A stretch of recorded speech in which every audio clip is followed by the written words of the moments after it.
Nara Smith, right here. Boom.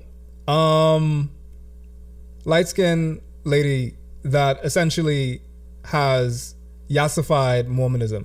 As I was saying earlier, like, Ty, you probably know this, but like, Mormonism, not necessarily the most kind religion or cult for black folks.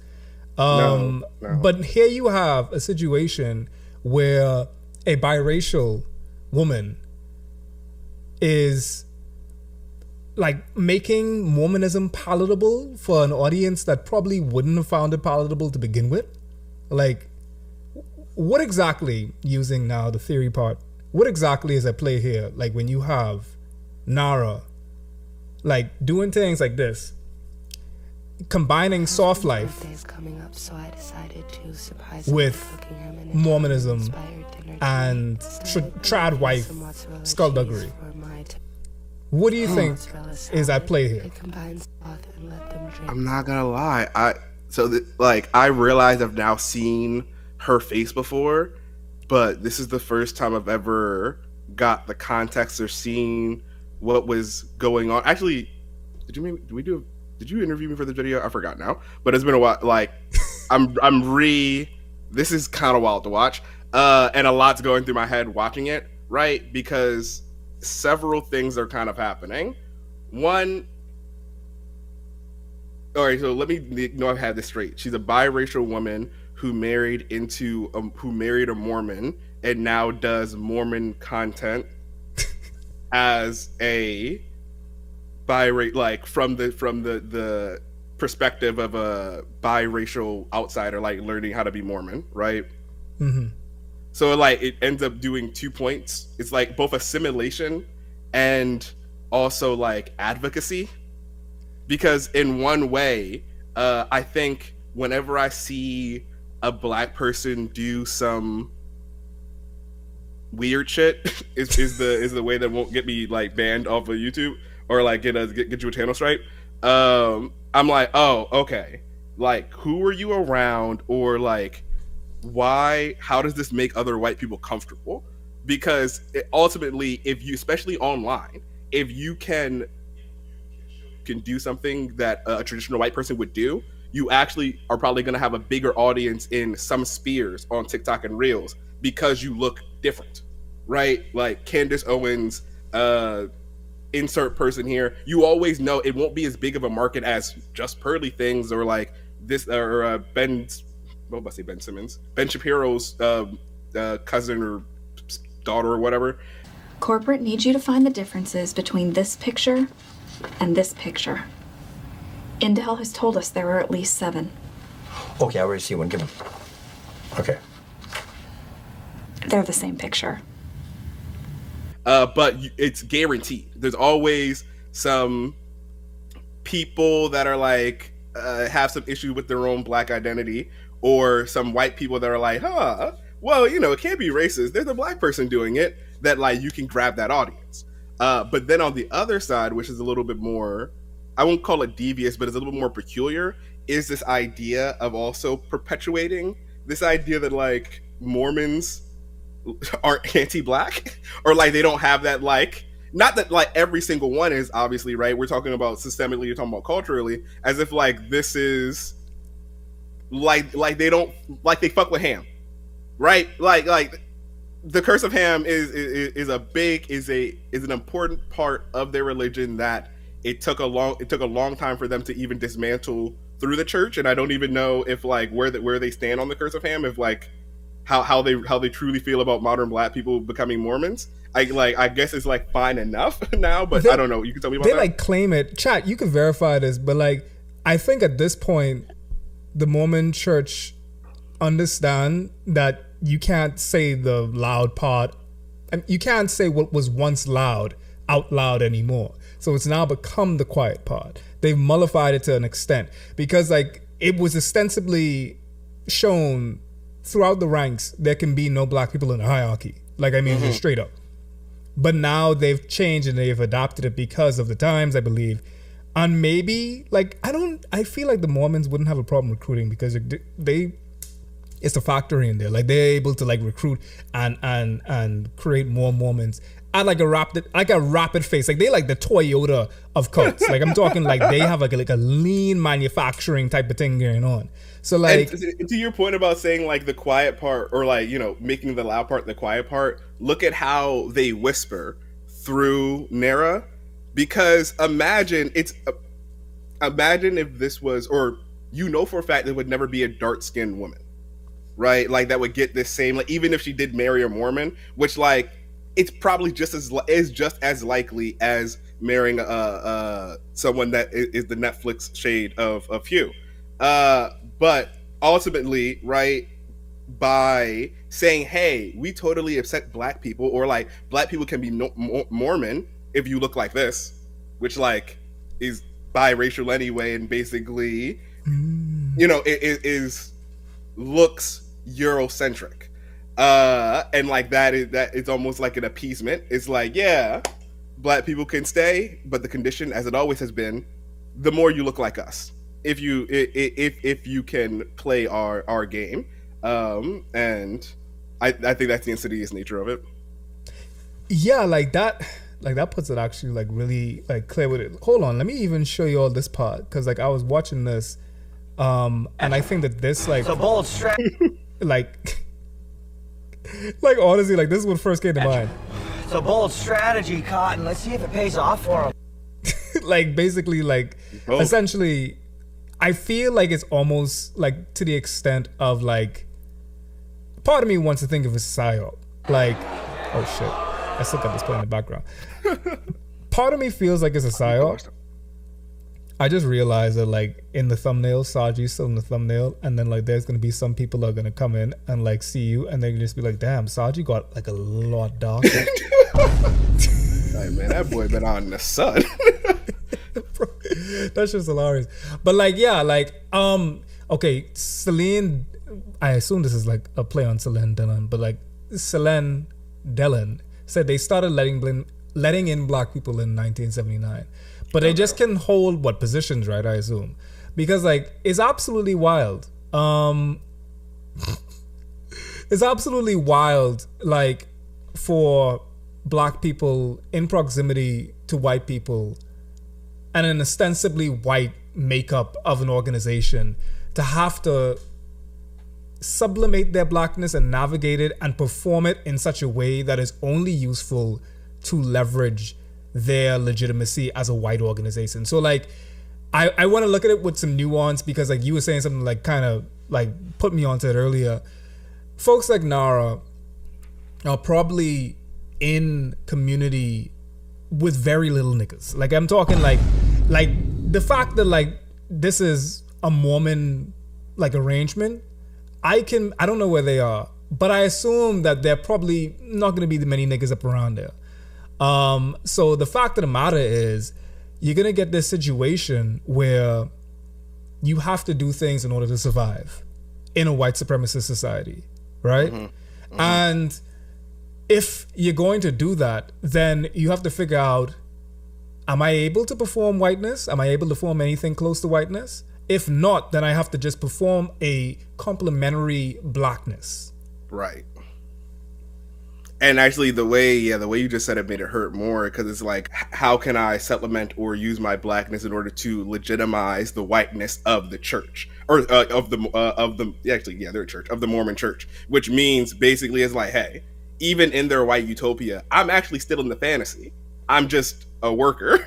I'm just like, or like a piece that I need for representation. So like, which is where Nara comes in, right? Like I know on their little cover, they're gonna want some people of every shade. How can I be the best like light skin model for people, even if I know they like don't really accept me? I could find myself safe if like I make myself at the top of that representation hierarchy. And like that, you know, that's the American fiction of it all, right? I don't know if have you seen American Fiction yet? I ain't even see that. That's the one. Oh no, I'm thinking of the Hogwarts, the Black Hogwarts one. I haven't seen either of them. Not Magical Neat, hell no. Even though, you know, I haven't seen that yet too, because I got from Detective Pikachu. But now the one with Tracy Ellis Ross and was it good? Homeboy, it was amazing. Cord Jefferson won best screenplay at the Oscars for it, first time, and that was his first feature film. Shit. Black All dude. right. So it was really good, and like, you know, Issa Rae is in it, and like I gotta step back a little bit, but for y'all in the chat that have seen American Fiction, like the main contention of it is like the conversation that we're having now and that we're often having, right, even offline, of when you exist within a white world and you are black, specifically when you're black because of anti-blackness, how much can you blame other people? How much can you blame other black creators for giving white people what they want, giving the market what they want? Because the market of what they want is usually, you know, some sort of diluted sense of blackness, and then we say, "Oh, you're not telling our story." And at the end of the day, it's like, hey, maybe not everybody gets to go ahead and tell our black authentic story because they're not buying that shit. I need security. I need a job. I need I need a role, and that's how some black people move. And we kind of have to contend with that because that makes me feel icky. But I'm also like, Jay-Z. I know, for like, right? So we could even make this. We could bring this meta to like just like what we're doing here, like on a small scale. I mean, like point blank, you have sublimations of identity at every scale for pretty much every experience that is not the majority experience. Trans folk, like, oftentimes, I think of this a lot, like when I like watch philosophy tubes transition into more traditional media, like the fact that like Abigail is now in Star Wars, Abigail is now in Game of Thrones, and I think about how oftentimes, which is big, like big up Abby real quick. Like, I mean, as big a person up who Abby. just got in the House of Dragon, like I got into Game of Thrones super late, like literally 6 months ago. That way I could get in the House of Dragons. I watch it. It's too much incest for me, man. I can't take too much of that. My girl put me on it. Like, hey, I also got freaked out. But Shakespeare, like the drama, it's because it's all white people for real. I was like, damn, y'all really going through it. This is so entertaining. And then at the end they kill each other. Like, it's really my own dream. But like when you see like Abigail being able to get into roles in traditional media where the representation has always been trying for them. If it's trying on YouTube, it's definitely trying in traditional media. And like you have the woman from the reindeer series who's trans. I forgot her name. Beautiful woman. I forget her name. Yeah, but she in that. There's not the black trans woman in Orange is the New Black. Like, there's not that many representations like that. There's not many in traditional media in particular. So like my hypothesis with this is just like people have a appetite or they have enough resolution in their mind or enough space in their mind to have only a couple minority representations at the forefront for them. So like with traditional media, like I think about philosophy too being able to do her thing, and then I'm all like, damn, Jessie Gender, like will she be able to do her thing? You know, because like she's doing something similar, but I mean like on a directorial front. And like you hear about how hard it is to get roles and to get work. It's because of the fact that, okay, there's only so many spaces for minority representations. Whiteness has all kind of space to move around and prostrate, and they just get to be stories just about their straight lessons or lack of lessons most of the time. But how many of us, like how often, like how many Ryan Cooglers would there be? How many Steve McQueens and whatnot will you allow in this space? Because white people only have so much room for blackness. So like Nara in particular, like I was like looking at it in this space. If she is able to be in a role where she's even going to be able to play a parody of herself, and if you assume that like, okay, this has been something that she's probably had to deal with and amalgamate around whiteness for so long, she in her mind, like she's like cashed out. And the fact that this, like the vehicle for Mormonism is soft life, like, you know, soft like trad wife shit, like that is the vehicle for being able to Trojan horse you know, Mormonism to a very, very mainstream audience that often, you have a secular, extremely niche cult being exposed to a very wide audience after it has been dragged like a day on the side of the road by Netflix documentaries and all kind of true crime shows, because Mormonism, like, they've already done like enough exposés on Mormonism. So I almost felt like in my head, like I'm more like, damn, is this like a big PR, like to wash, like launder Mormonism's like identity or reputation in the general audience?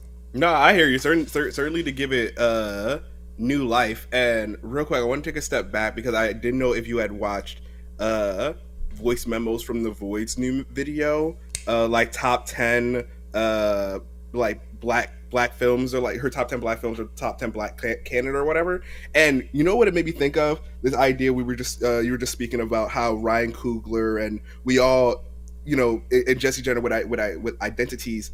A lot of times the reason, as I get older, the reason why so much art, non-white, or art that comes from a non-white or non-hegemonic lens is so good is, like, you know, kind of the thing that we are all told when we're growing up, is because it has to be, right? Like, in order for a piece of work from us to get the platform that, like, The Hangover can just get. And, like, you know, I fought with The Hangover, but, like, you get what I mean? Like, you know, Ted and Bill can just get. You kind of got to make you have to make your masterpiece and then something on the side for the main crowd, so that they believe that you as a darkie could also, like, make this movie about your story. So we never get, I think when you take away having to do that message, a lot of people end up calling those, like, hood films or blaxploitation films, which is what Voice Memos was kind of itching at in her video.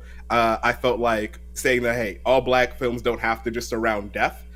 They don't even really have to have a point, right? Like, these stories can be good in and of, like, the technical production over capturing the moment, the same way we, like, have a bunch of stoner classics.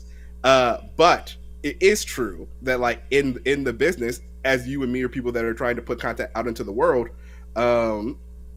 we have a better shot of getting seen by more non-black people the more we make their narratives. The more we either paint a narrative that is familiar to them, or we tell them their narrative back to them, and then slip in, hey, here's how that feels from the outside. And then maybe we get lucky that they get some empathy and they walk throughout their day. But we'd never be allowed to do what American fiction, what Get Out, what Atlanta, what these. So I guess I'm really saying we're starting to be able to do this, right? But it's a slow grind to just talk about us without needing to talk about the white man in the room. And that actually does have a really big effect on the art that a group of people can create. And I think realizing that makes you realize how big of a gulf there is between, you know, what it is. Actually, I realized I'm getting away from fucking Nara, but hey, we're talking about art now. No, for real. And, like, right, yeah. When you think about the fact that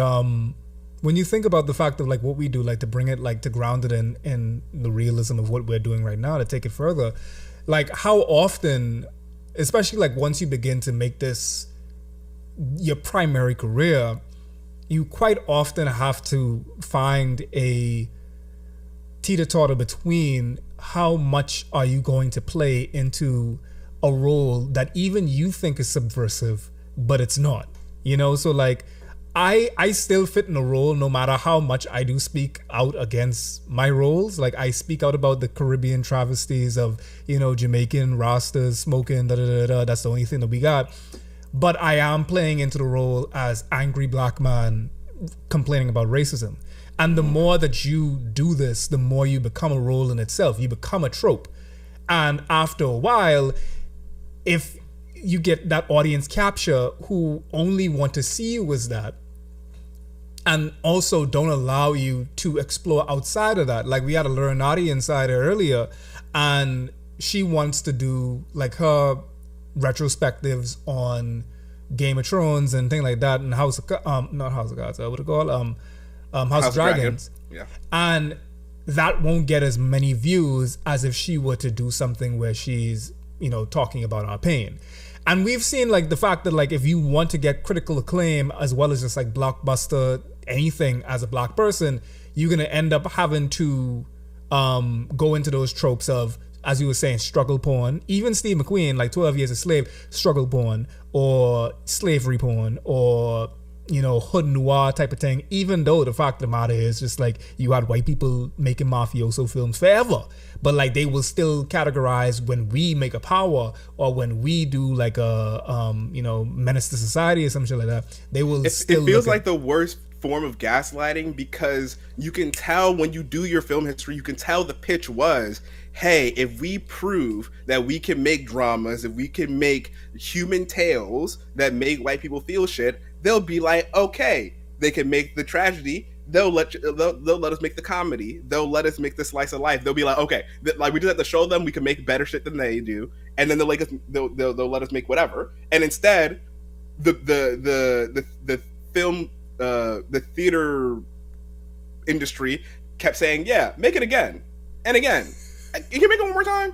Actually, I haven't seen you make it. Like, you from a different place. Could you mind making that again? Actually, my friend really liked that shit the last time. Can I get like 3 more of those? And we never get to make what we really wanted. We just keep cooking for them. And then suddenly we find out, oh God, we just became indentured servants all over again. Yep. Exactly. Right, because to your point about being to saying, never mind, I lost it. My ADHD just happened. Anyway, there's an ADHD medication shortage apparently. I wish I was just like friggin' diagnosed, but like, well, bro, I mean, we don't got to make it that video, dude. Don't. I got. You already made that video, right? I've made like 2 videos on that shit already. There is a third one coming. Unsolicited advice. Shit. All right. I could get down with it. Honestly, listen, now Gary P, I actually don't understand the need for slavery films, because it assumes I understand conceptually, but like it assumes the slavery films being taught provide any real context or have any lasting impact on the specifically non-black people that watch them, right? Like, even if they don't teach it in school, they don't teach me mafia. They don't teach me about like, they don't really teach me about Al Capone in school. They just say like shit was going on in Chicago, right? A great fire or whatever stuff happened. But like, hey, I can watch plenty of American cinema based very hyper realistically on how the mafia worked. And they always make sure to let me know, hey, they were just trying to feed their family. They was, you know, they were enterprising businessmen before laws were a thing. And that primes me to not think of mafioso members the same way as Bloods and Crips, even though they are exactly the same thing, just in 2 different cultures, right? Like, even if I could unlearn that rather easily, knowing that's how that's how framing works should let you know that, hey,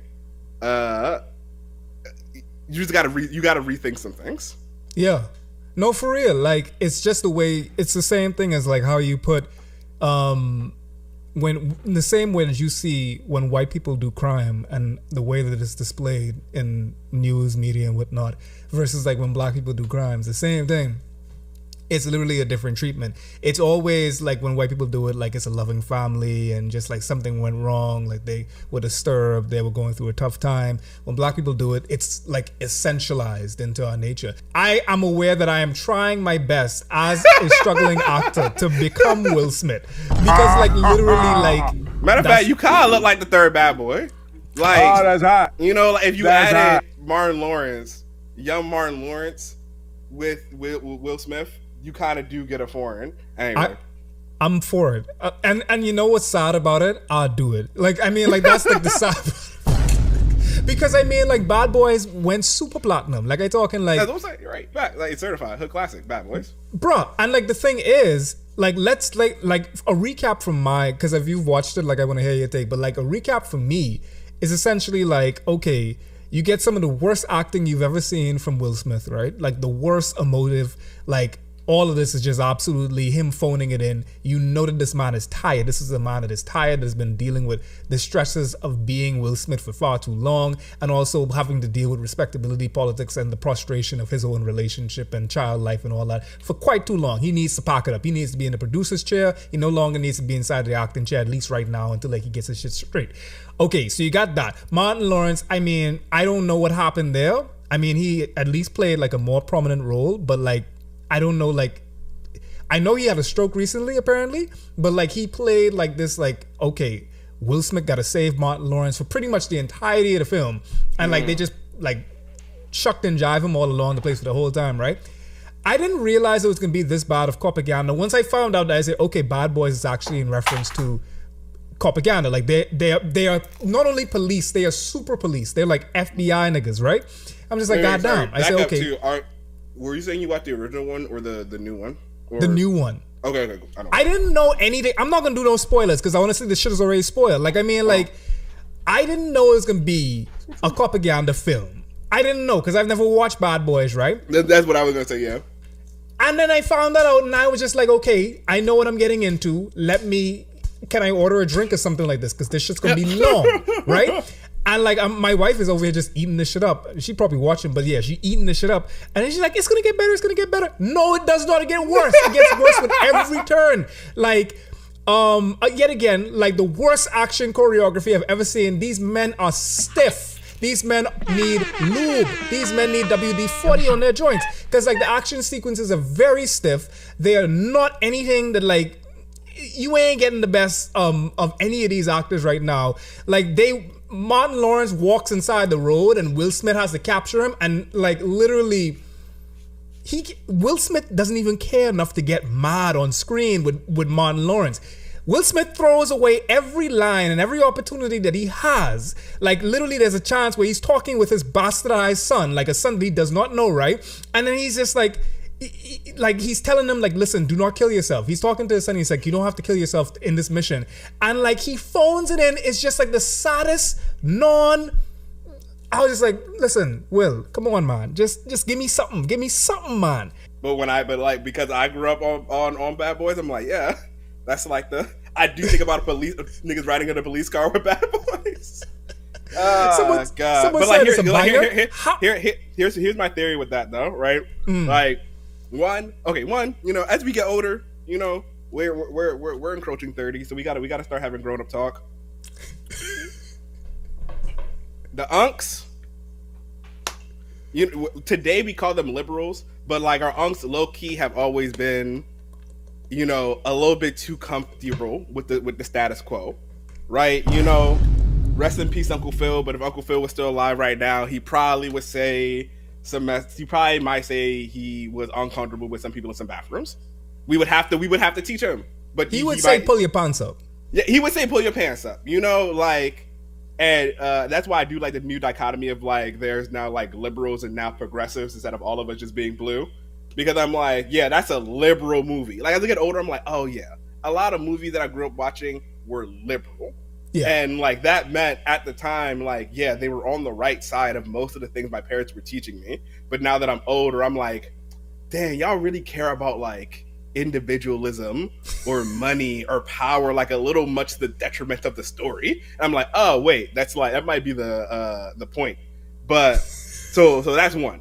The like one, they gonna get a bag, and if they can get a bag, and Martin Lawrence is gonna get a bag because gambling is a hell of a drug, and Will Smith gonna get a bag because he's trying to get back in good graces. So they're like, if I can do it while then also capping for an institution that I know everyone loves, then like it should work out. And actually, yeah, it came out on Prime. I think someone did come on Prime. They're like, Jeff Bezos, Willie, yo, how about I throw you a bag to say that you fuck with cops? And he's like, you know what? There has been a lot of crime there's a lot of crime in West Philadelphia where I was born and raised. So I might have to do that. And so we get this phoned in franchise of these two men just like doing a streaming movie, but like we had to see it in theaters. It's kind of like the general vibe I'm getting. Like I have some people that have like loved it, because going all the way back to our other point about like, does every black movie need to like hit like that? You know, like is it not sometimes cool to like get a B+ action thriller? You see it on a hot day. Whoa, Bellamy! I know you not coming in the chat. Like I caught that the last second trying to talk shit on what did Bellamy on say? A Ravens jersey on Willis McGahee out here. I see Bellamy in the chat. I see that. What do you say, Bella? No, but like And like that reminded me of the fact that like they literally put like Kabi Lame inside the movie for just like a second, just to, like remind kids that hey, if y'all are watching, kids, we're hip too. But like my biggest thing, and I'm gonna get off of Bad Boys. My biggest thing, when they finally get to the denouement, they essentially say that they had made a deal, like the FBI or the CIA or whatever shadowy organization made a deal with the cartel in order to circumvent the Arabs so that they didn't get a 9/11. They didn't get another line. So basically, you telling me that you get niggas to make a movie, black Ashi people to make a movie where they're affirming Islamophobia, trying to like reignite like the flames of 9/11 and say basically, okay, so like we got in bed with the Mexicans so that we could circumvent the Arabs. And like we haven't had any poor things. We haven't had another 9/11 since, right? When it got to that point, I literally like my hat came on. I ain't gonna lie. Like the kente clap, it came on. I got up, I went to the bathroom, I peed, and it was the longest pee because I was trying to wait for the film to finish. Like I couldn't be there in support anymore. I shrunk in my seat. I was just like, how did y'all fail this mission? Y'all have achieved failure. Like with this movie, like achieved it. I say achieved because they made a shit ton of money to basically, and not only that, but this is a referendum on Will Smith's career, and y'all have let people know, y'all have let Chris Rock and them niggas know that y'all did not care that that nigga got slapped inside the face. Y'all did not care at all. In fact, y'all wish that they slapped him again. Like, it's actually wild. Well, that's what we said. But what are like SAG saying? Like what's like the Academy saying? Because I feel like low key, you know, the other, I said that whole confusing ass story when really like the B theory, which is much more straight line, is that maybe that slap really did slap Will Smith back, and like he is really not getting no work, so he had to like go back in the bag and be like, okay, what do I? Because I bet Will Smith is smart. I bet he kind of does hold rights to all the movies that he's worked on, especially a franchise like Bad Boys. He was like, what do I have the most control over that I could definitely make a movie out of, or like get somebody to sign on to make a movie with? I mean, I was thinking about, because I mean, like Martin Lawrence got the script for Bad Boys initially, right? So like, I mean, like it was him, and then he brought Will on. But like, not only that, but when you think about it, he had to bring it out now. He couldn't have bring it out during George Floyd. He could not have made a propaganda movie around George. I think even Michael B. Jordan, like couldn't make a propaganda film. No matter how fine that nigga is, he could not make a propaganda film right now during the height of the BLM era. It can't happen. So they had to wait until quarantine is over, and they had to wait until a couple things happen. And they're just like, okay, you know what? I think it's time. I think we can come out of the shadows now with a propaganda film. And just like, hey, we back. And then it did number. It worked. But they couldn't have made it. He couldn't have brought a Bad Boys 4. Because I was thinking about it too. I was just like, the same thing you were saying. I was just like, why did they bring a Bad Boys 4 out now? Anybody that enjoyed this, I feel like it had to be nostalgia. Like I need to know show me the slide deck, the tweet thread, the call, who asked for another Bad Boys. So like the real reason in my head is just like Hollywood, because Hollywood is just like absolutely, it's so cooked right now. Like honestly, nobody's getting work. Like, I mean, it after the SAG strike and everything like that, and like the streaming service strike and all that, like nobody's getting work. People that are in the industry are just like absolutely taking up all kind of other jobs or coming to YouTube, as we've seen. But like the only success that like big studios have had is regurgitation and baiting on nostalgia. That's it. Like I think like they gave Chris Rock, I saw people talking about Chris Rock inside chat, like they gave Chris Rock they doing the spinoff of Everybody Hates Chris, and they're gonna make it Everybody Still Hates Chris, and it's gonna be an animated series. Nobody has the gumption to make any original pieces anymore right now. Wait, foreign. Let's start saying what it really is, right? Not that, because I think we start giving us our imposter syndrome. Nobody wants to greenlight original stories anymore, right? It's not us. We're writing, right? Like we have the story. The stories aren't going anywhere. It is the market, or the system, capitalism itself, that it refuses to greenlight because their numbers say, oh, with the most likelihood of success, a reboot or a sequel or a remake is going to make us the enough money that we don't care about actually entertaining anybody or giving new ideas or pushing a medium forward. That is anyway. I keep always correcting people when they say that because I'm like, that's really I feel like what's really going on.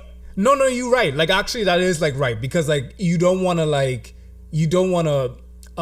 put that light on the folks that are actually out here making like great works. Like I say, like shit, I'm about to shelf you in a show, like, Identities.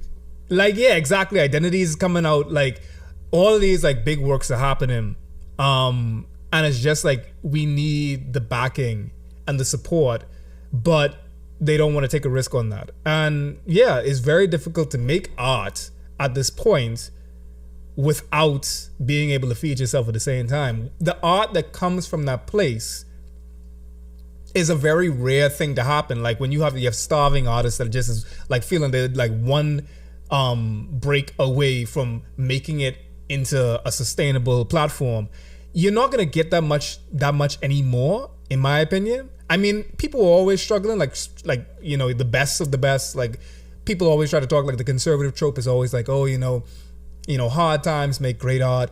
But the fact of the matter is, those are hard times back then, and those folks barely made that art.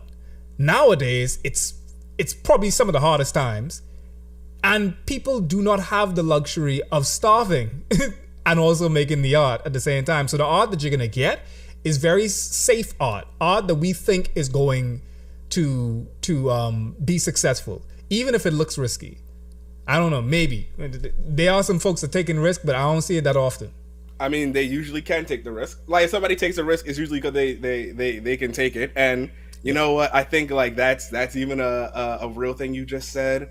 Of even if it looks risky, we're trying to make successful art, because it reminds me that, you know, even when I see something that I think is like uber transgressive, but like it's A24, like if you've seen it is, but that really just means the Overton window is shifting, right? A bit. Like that means actually a bunch of probably very normal people saw this and they were like, nah, I agree. And like they're not gonna push any more than this. But like that's worth something, but it's not like the missing bullet or being like, wow, you know, the Monkey King had a trans narrative, so I guess that means movies are about to, we're never gonna have this issue again. Transphobia solved. Like, no, it just means that they're getting more comfortable talking about it, like a major player is.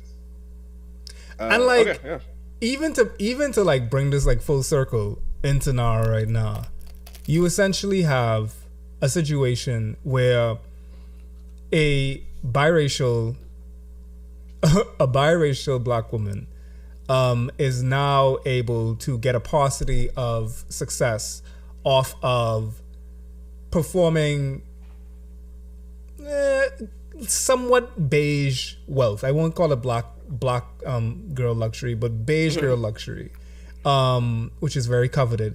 And they do that by, I think the grand denouement here that we haven't really talked about, they do that, but Nara is doing that by means of taking advantage of, or essentially just reappropriating, just straight up, let's call it what it is, stealing.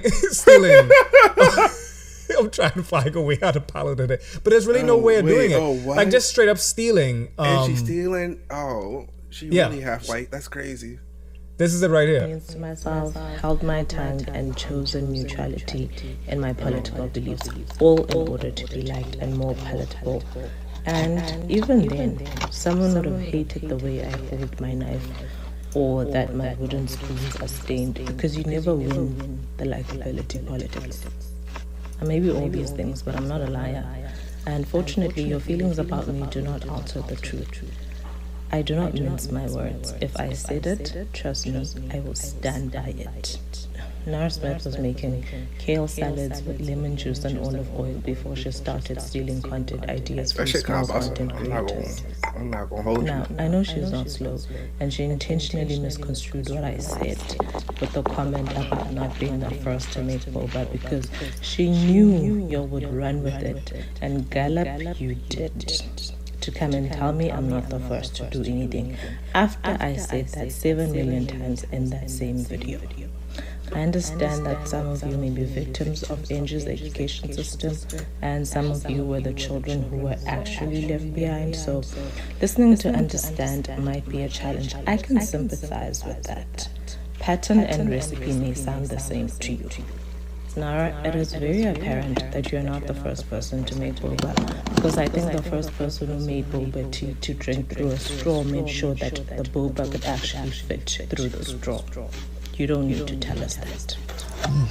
And for Okay, so in summation, essentially, this is, I do not want to butcher their name, and I also don't want to token Tayo and ask him to try to attempt to say a name.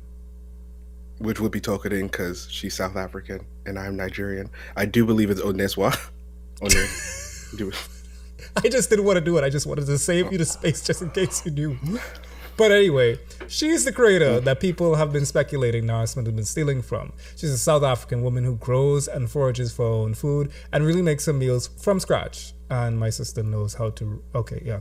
Yeah, you get what it is. So, like, all of these things on top of Nara, and she is most likely, in the court of public opinion, found to be guilty of stealing these recipes. And folks are gonna say that, like, oh well, as recipes, they're meant to be used and meant to be done, but it's very pithy of an experience that both Tayo and I and anybody of our hue can attest to. It's not, we could say the same things, and we have said things that people do not look like us end up saying and get far more coverage, far more success, and far more notoriety than we do when we say it. We have been the harbingers of bad news. We have exposed folks who later come out to be seen to be malefactors. There are people, we just saw Bellamy inside the chat, black trans women, black queer folks, all of them, especially the most marginalized of all of us, have time and time again put something out there into the ether and it gets ignored. And it's until someone that co-signs it, or most importantly, just steals it and regurgitates it, but with a particular tilde on top of it to make it, I don't know, more palatable to a general audience. Until they do that, it goes unnoticed. And this is a experience that we unfortunately have to deal with far too much. Yeah, maybe it doesn't bear staying on for too long, but I don't think it can be overestimated how draining an experience that is, because when you have to think through it, you're like, well, why doesn't my sentence, why don't my words hit? But like Nara's do when she puts that tilde on. And when you start thinking deeper and deeper into it, it's like, it's not even about the way I'm saying it.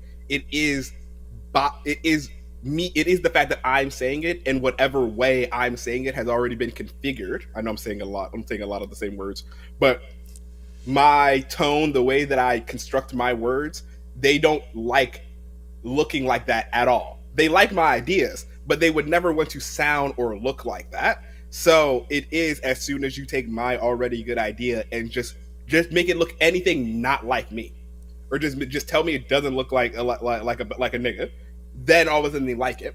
That is like, well, you can't beat that, right? It's like, oh, that means like I gotta wear a mask, I gotta create an alter ego or something in order to, like, it almost makes you think like it makes sense why The Weeknd decided not to show his face for so long, like during the time that we really thought it was like a white Jesse Rutherford persona. Like maybe he wouldn't have got as big. Maybe they just would have called that nigga like a fucking coke addled fiend instead of some. Let me stop. No, for real. You spitting, because when you said that, immediately this is what came to mind. Cold Fusion. Mm. Wait, so how like, so? I have watched Cold Fusion before. What's that? I have watched Cold Fusion. I watched Cold Fusion. Yeah. And like, I never knew. We get. I never knew. Oh yeah, he's black. Yeah. He is black. Yeah. Blackity black. Like, when I realized, Like, if you go to Cold Fusion's page and like search up his name, this is a black man. Yeah. As a black man. And his channel, there's not many black people on YouTube with that level of success. And especially he is in a the tech faceless field. channel that makes amazing videos on shoots. Just about anything. And the fact of the matter is, yeah, they're telling me Damn, that got your time limit up. And the fact of the matter is, one would wonder, I'm more like, damn, I wonder if he's able to achieve that level of success because he does not put his blackness up front. See, folks saying I had no idea that Cold Fusion was black. I had no idea too. Until Nebula put him on the Black History Month reel saying that, oh, celebrating black creators. I was just like, hold on. Cold Fusion black? I searched this nigga name up. I was just like, oh no, he black. Unambiguously black. It's like with a name that is also him and like unambiguously black. Slide Bean or whatever. When I see their thumbnails or saw their content, they didn't show their face for a really long time, and they don't have, like Buddy just said, like an obvious black set, which we maybe can go into. I probably gotta go at like 12:30 or like in like 10 minutes. But you know, that not sounding black, whatever that means, but also we know it means. I wonder how much that does play into one, success on the channel, but also a creator being like, let me leverage that vocal ambiguity because I know I exist within a context to which, hey, if that's already my voice, why wouldn't I market that more? Which is like, again, one of those true, I'm just gonna keep calling it the American fiction of it all. One of those things is like, that's just a true thing that you have to think about. Not as a black person, not because you dislike your race or you're anti-black or you like are just trying to get a bag, but it's like you're looking at the field. Like you have to make a decision to be able to promote yourself so you can like survive. Yeah, and like I want to like section this comment. Like I'm not disagreeing with you. I actually think that like they definitely do focus on his content. And I have no problem with folks that don't need to highlight their blackness in their content. But I do believe that until we are able to highlight our blackness or use our blackness as a spawn point to discuss our experience in different ways that is inextricable from our experience, we're going to run into a situation where we will always have to minimize our blackness in order to get any paucity of success on any medium. And we see that like all over the internet. Like anytime, like when you have successful black creators at a particular level, like call out like niggas like Jarvis Johnson, boom. Like I mean, like that's like I fuck with Jarvis's content. But the fact is, Jarvis, Jordan, Marquez, who? The Marquez Brownlee. Marquez made like one nigga video. Like he made like that one video talking about reflecting on the color of my skin. Bro, don't make me think about that again. That broke me, bro. Because you ever watch your friend, you ever watch like your like nerdy friend talk, and you're like, damn, you was a libertarian in high school. Damn. You be on that side of Reddit. Don't you be on that side of Reddit sometimes, right? Like I know you don't believe that, but like you like seeing what the trolls are saying. Mm-hmm. Oh yeah. Damn. You gotta say that. Like right. Like you have to like damn. eyes be like, yeah. You be letting your white friend say that. You be letting your white friend say the N-word, don't you? Damn it, Marquez. You just get real quiet when your white friend say the N-word. Like you just get quiet. And you just like move on. Not the Drake meme in the journal. Be like, Connor said the N-word again. I don't know what someone just they left the first down, but like the fact of the matter is like you end up having to do that. Like the higher you go, the wider you go. Like that's basically the adage that you could put it to be pithy with it. And that's like, it's fine if you don't want to talk about your blackness. We need that content too. We need that work too. We need situations where is niggas doing not nigga shit, but just like regular shit, because niggas do regular shit. We need that just as much as we need the 12 years a slave, just as much as we need anything like that. But the fact of the matter is, going back to what we were talking about earlier, like we only have a gamut enough for a very select few representations of blackness. And if you don't perform it in a particular way, it just gets thrown into the ether. Those things exist, as Ty was saying. Those things exist, but like they don't get platforms. They don't get up. We only get a couple situations and representations of blackness, and all of the things that are subversive are buried because of the fact that we believe so fervently and vehemently in like a monomyth of a particular blackness. And it goes right back to this, like, you like Nara Smith's content, or like Nara Smith's content obviously has an audience, but it's just not, or what I should say is, like this lady's content has an audience. They just don't want it to be made by her. Like, her content has value. Her work and everything she's doing is valid, and it's actually amazing, and it's powerful, and they don't want to hear it from her. They want to get it from Nara because she fits a particular bill. She looked like what the black girl from Passing is Tessa. She looked like Tessa Thompson, and you know that's in right now. I started calling it Netflix tone. Cause at this point, the color, you can make a Fenty shade of the color. So I'm like, you know, like when I'm like I'll be talking to people like, okay, like if the color somehow becomes necessary, like they'll say enough dog whistle that'll be like, this show you're saying is like really boring, but everybody's talking about it, yeah, and everybody's like really having a lot of drama over the main character for some reason. Yeah, does it have anything to do about like her physical attributes? We're like, yeah, kind of. We're like, she Netflix tone, bro. How did you know? And I was like, yeah, bro, that's a day effect. Hey, whoa! See, y'all. All right, did I go too far? Because now I feel like this is gonna get clipped, and I'm gonna sound like a colorist. Because, and my name is no colorism, no. No colorism. It's a market decision. I'm so dead. I've been trying to go and get this to show both of us at the same time for so long, and it's just like not cooperating with us. This is getting out of hand. Now there are two of them. Music video, bruh. Honestly, to put a bow on this one, like Nara's situation, the reason why I can't like have this right here is because of the fact that like I'll get interference, and then like the outboard gear will start buzzing because you're also on the phone at the same time. Right, facts. I've been trying to find a way how to get around that this whole time, to no avail. But anyway, actually successful stream, y'all. This is very interesting. I do want to do a redux as I before I leave, because I think we stopped hearing the echo since no one, either everybody got real chill or we stopped hearing it. I do think it might have been my fault.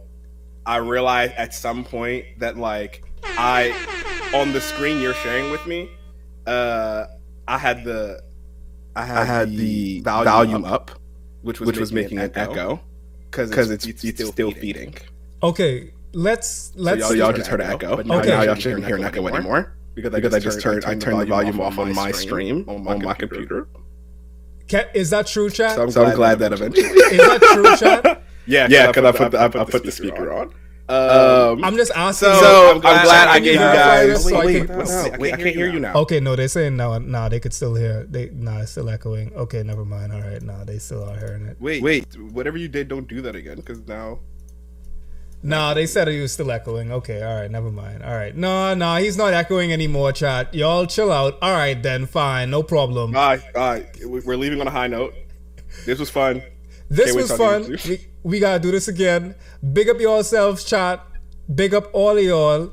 We gonna do this again every Friday, even on Saturdays sometime when it doesn't work out. Big up all of y'all. If y'all want to see the full VOD, it's gonna be on Patreon to see Tayo in full effect. Actually, two Tayos, because we get the Haas effect. That's a deep audio engineering cut that y'all don't appreciate, but y'all can search it up on Google and then y'all will appreciate it, and I'll get my flowers that I deserve. Y'all give Tayo flowers All of the soft boys, big up yourselves. All of the Niger boys, big up yourselves. The Niger Caribbean Connect right now. This happens. This is a thing. And yeah, Tayo, big up yourself, man. And you got to beat Noah next time in pickleball, man. What's going on there? Oh, and happy belated birthday. Hold on. Let me get that. See y'all. I realized there's a whole delay. Is it really? Where's the happy belated birthday? Jesus Christ. I can't even find it. Happy belated birthday, Bella. Yes, Lord. There we go. Okay, yeah, we totally just lost Tayo. Anyway, we got double four in here. Oh, yeah, Tayo, I had muted you. That's why that happened, bro. All right. Big up yourselves. I'm going to go and do daddy foreign things. Y'all say happy birthday to Bella up inside the chat. Y'all give Tayo all of the flowers. And we can see y'all next Foreign Friday. Peace, love, cheese, and skeet. See y'all later. It's a foreign man in a foreign land.